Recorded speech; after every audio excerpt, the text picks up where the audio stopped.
No matter where we are or how we feel, God never gives up on us.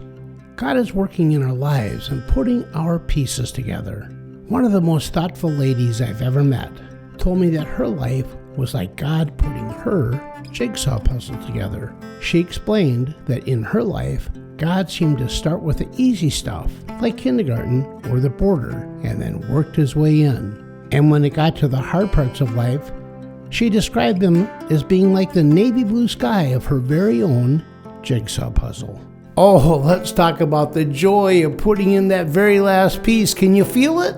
You've struggled over and over to find so many crazy pieces. Some pieces simply seem forever, absolutely forever lost, and then they're found. Slowly, ever so slowly, the picture has come together, and now the very last piece is in.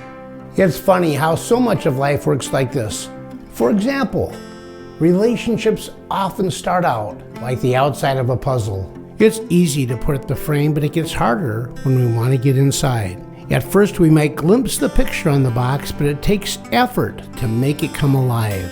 You know, I think that Jesus would have been a big fan of jigsaw puzzles because he liked to talk about all the lost pieces. You know, the lost sheep, the lost coin, and the lost and hurting people. And I'll bet that Jesus really enjoyed seeing the pieces fit together, such as his post-resurrection conversation with Peter on the shores of Galilee.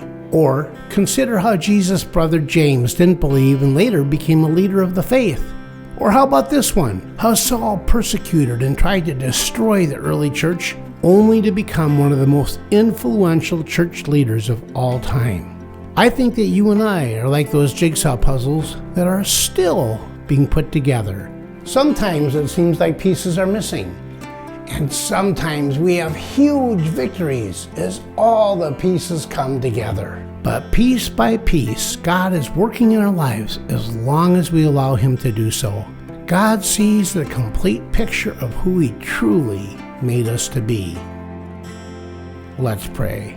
Dear Jesus, thank you so much for working in our lives, for patiently helping us piece by piece to be the best picture of ourselves, for always being there for us, for being ready to help, for giving us your strength, your peace, and your joy. If we will just let you, please help us to let you. We want to be the beautiful picture you created us to be.